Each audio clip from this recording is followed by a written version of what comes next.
हमें ये सोचना चाहिए कि हमारे जागरण में गाने कौन आ रहा है, किस अवस्था से आ रहा है और किस अवस्था में जाएगा।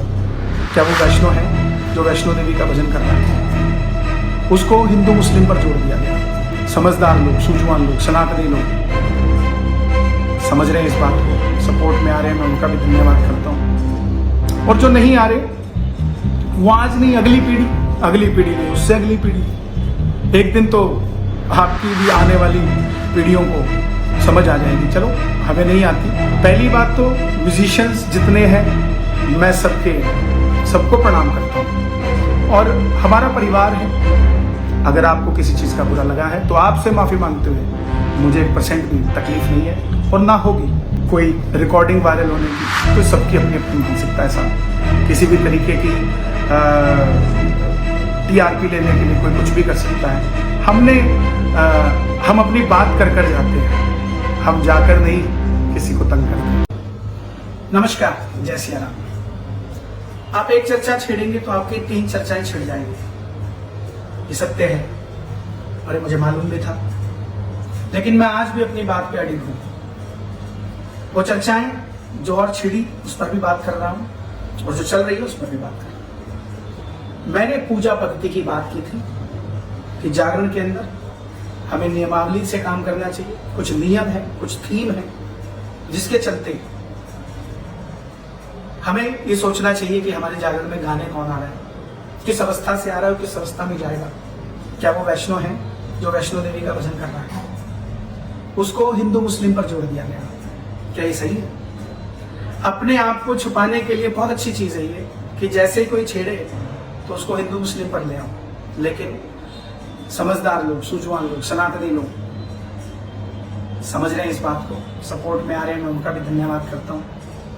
और जो नहीं आ रहे, वो आज नहीं, अगली पीढ़ी नहीं, उससे अगली पीढ़ी, एक दिन तो आपकी भी आने वाली पीढ़ियों को समझ आ जाएगी। चलो, हमें नहीं आती, शायद अगर मुझे किसी चीज को समझ नहीं आ रहा है तो मेरी अगली पीढ़ी को समझ आ जाएगी, लेकिन एक दिन तो आएगी, क्योंकि जो बात सत्य है, जो भूतकाल में होता आया है, वो आने वाले समय में भी होता है। दूसरी बात, हमारे साजी भाइयों की, म्यूजिशियंस की, मैं देख रहा था एक वीडियो, वो भी मेरे पास आई।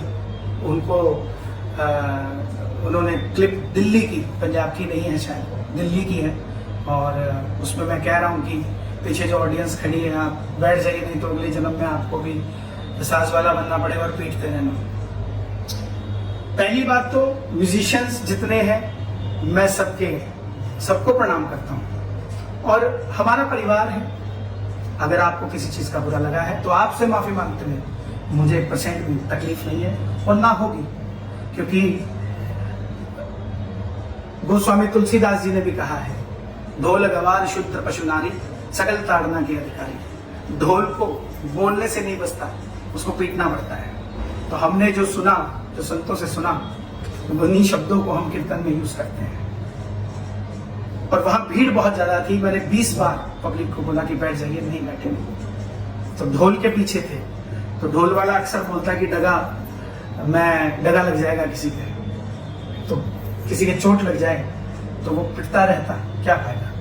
इसलिए ये बातें बोली गई। फिर भी अगर आपको बुरी लगी है तो मैं अपने म्यूजिशियन से, क्योंकि ये साज या तो भगवान के पास हुआ है या फिर साजियों के पास हुआ है, मैं उनसे क्षमा मांगने में मुझे कोई तकलीफ नहीं, मेरे छोटे बड़े भाई हैं। और तीसरी चीज, जो यहाँ बात हो रही है कोई रिकॉर्डिंग वायरल होने की, तो सबकी अपनी अपनी मानसिकता है। साहब, किसी भी तरीके की TRP लेने के लिए कोई कुछ भी कर सकता है। हम अपनी बात कर जाते हैं, हम जाकर नहीं किसी को तंग करते हैं। हम पहले ही कुछ बोले और बाद में कुछ बोले, ऐसा काम नहीं करते। और बात रही मैं क्या सेवा करता हूँ, क्या नहीं करता हूँ, इससे मुझे किसी से कोई वार्ता नहीं करनी। मेरी भक्ति मेरे घर से शुरू होती है और वहीं पर खत्म हो जाती है। और फैक्ट है ये, ज्यादा पैसे इसीलिए लिए जाते हैं कि कार्यक्रम कम किए जाए, क्योंकि हम लोग इतना कार्यक्रम नहीं कर सकते। लोगों की इच्छा है, फिर भी जाएं तो जाना पड़ता है। और बहुत सारी ऐसी जगहें हैं जो मंडल, जिनके पास मैं सेवा करके आता हूँ, और ऑलरेडी पंजाब में भी काफी मंडलों के साथ हमने कॉम्प्रोमाइज कर उस काम को किया है। ठीक है, वो मंडल आगे नहीं आता बोलने के लिए, मुझे उससे कोई गिला नहीं है, लेकिन फिर भी हमें सोचना चाहिए, साथ देना चाहिए। तो मैं पुनः आप सबसे निवेदन करता हूं कि मैंने कोई हिंदू मुस्लिम नहीं किया है। जो लोग ये कर रहे हैं उनको समझना चाहिए, उस चीज को समझें। आस्था अगर आपकी है तो आस्था हमारी भी है। अगर आप भोलेनाथ को इतना मानते हो तो भोलेनाथ को भोलेनाथ रहने दो। माता चिंतपूर्णी के दरबार के वो पुजारी जो कहते हैं गद्दी पे बैठ के कि मेरा बापूलाल बादशाह जी है, तो वो पुजारी जी को भी सामने आकर स्टेटमेंट देनी चाहिए, क्या ये सत्य है? क्योंकि जो व्यक्ति वैष्णो चिंतपूर्णी जा रहा है, वहीं के पुजारी अगर उसको वहीं के पुजारी कहीं और दरबार को मानते हैं तो हम उस दरबार में जाना चाहिए, फिर हम क्यों चिंतपूर्णी जाते हैं?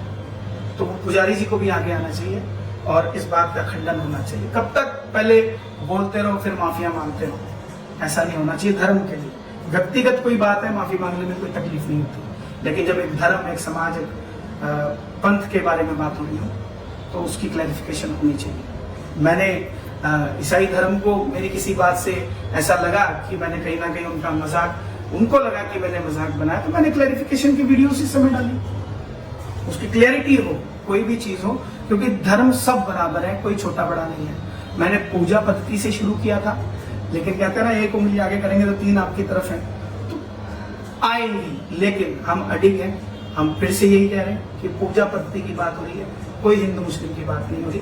तो इसको आज समझें। जितनी मर्जी मेरे पीछे आप लगा दीजिए लोगों को, मुझे कोई फर्क नहीं पड़ता। क्यों? क्योंकि मैं भजनों से जी रहा हूं, भजनों को गा नहीं रहा हूं, भजनों को अपने जीवन में उतार रहा हूं, और ये मेरा कर्म नहीं है भजन गाना।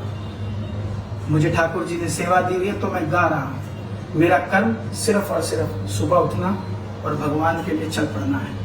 जब तक वो चला रहा है तब तक चलते रहेंगे। इसीलिए पुनः इस वीडियो को जितने भी मीडिया वाले हैं, जो स्टेटमेंट बार बार फोन आ रहे काफी मीडिया के, इसी में से आप लेकर अपने जवाब को काट छाट के जैसे भी आप लोग बनाते हैं वैसे डाल सकते हैं। और सत्य सदैव सूर्य समान होता है, सूर्य को कभी भी ढका नहीं जा सकता, रोज सुबह निकलता है नई किरण के साथ। मैं पुनः कह रहा हूं कि मैंने कोई हिंदू मुस्लिम की बात नहीं की, मैंने पूजा पद्धति की बात की, अपनों से अपनों की बात की है, दूसरे को तो उसमें आने ही नहीं चाहिए।